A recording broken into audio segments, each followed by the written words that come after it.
তারিখ ধানের শীষে ভোট দিয়ে বিএনপিকে বিজয় করতে সবাই ঐক্যবদ্ধভাবে মাঠে কাজ করব। জনগণের সরকার প্রতিষ্ঠাই আমাদের লক্ষ্য। এই তারেক রহমানের আগমনে চট্টগ্রামের মানুষ তার পাশে থেকেছেন, যেমনি তার শহীদ প্রেসিডেন্ট জিয়াউর রহমানের পাশে এই দেশের জনগণ ছিলেন। চট্টগ্রাম অঞ্চলের জনগণ দেশনেত্রী বেগম খালেদা জিয়াকে দেশনেত্রীর উপাধি দিয়েছিলেন এই চট্টগ্রামের অঞ্চলেই। এই চট্টগ্রামেই আবার শহীদ প্রেসিডেন্ট জিয়াউর রহমান শাহাদাত বরণ করেছিলেন। সব কিছু মিলিয়ে বিএনপি মানে চট্টগ্রাম, চট্টগ্রাম মানে তারেক রহমান, চট্টগ্রাম মানে শহীদ প্রেসিডেন্ট জিয়াউর রহমান, চট্টগ্রাম মানে দেশনেত্রী বেগম খালেদা জিয়া।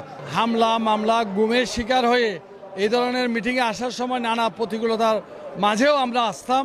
আজকে মুক্ত পরিবেশে বাতাসে আমরা নিজেদের মনোভাব প্রকাশ করতে পারছি এবং 12ই ফেব্রুয়ারি যে নির্বাচন, সেই নির্বাচনে আমাদের দেশের জনগণ উৎসবমুখর পরিবেশে ভোটাধিকার প্রয়োগের যে একটা সুযোগ পেয়েছে, সেই সুযোগে জনাব তারেক রহমান সাহেব 31 দফা কর্মসূচিকে আজকে জনগণের মাঝে আবার ব্যাখ্যা করেছেন। সমাবেশে প্রধান অতিথির বক্তব্যে তারেক রহমান চট্টগ্রামের ঐতিহাসিক গুরুত্ব তুলে ধরেন।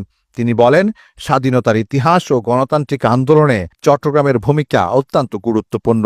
এই বিশাল জনসমাগম প্রমাণ করে মানুষ পরিবর্তন চায়। চট্টগ্রামের দীর্ঘদিনের নাগরিক সমস্যার কথা তুলে ধরে তিনি বলেন, জলবদ্ধতা এই নগরের সবচেয়ে বড় সংকট। খাল খনন, প্রাকৃতিক জলপ্রবাহ পুনরুদ্ধার এবং আধুনিক পানি নিষ্কাশন ব্যবস্থা গড়ে তুললেই এর স্থায়ী সমাধান সম্ভব।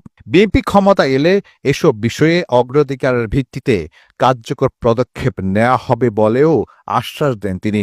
নির্বাচনী প্রচারের অংশ হিসাবে তারেক রহমান বলেন, বিএনপি চট্টগ্রামকে শুধু একটি বন্দর নগরী হিসেবে নয়, একটি আধুনিক পরিকল্পিত ও বাণিজ্যিক নগরী হিসেবে গড়ে তুলতে চায়। কর্মসংস্থান সৃষ্টি, শিল্পায়ন, অবকাঠামো উন্নয়ন এবং নাগরিক সেবা সহজীকরণে সুদূর প্রসারী পরিকল্পনার কথাও তিনি তুলে ধরেন।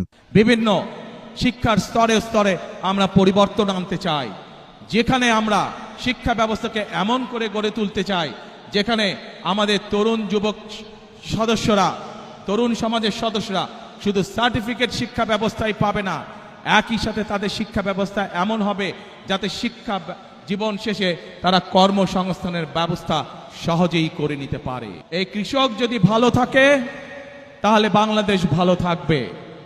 এই বিপুল জনগোষ্ঠীর খাদ্যদ্রব্যের যে ঊর্ধ্বগতি, পণ্যমূল্যের যে ঊর্ধ্বগতি, এই ঊর্ধ্বগতি যদি রোধ করতে হয় তাহলে আমাদেরকে কৃষির উৎপাদন বাড়াতে হবে।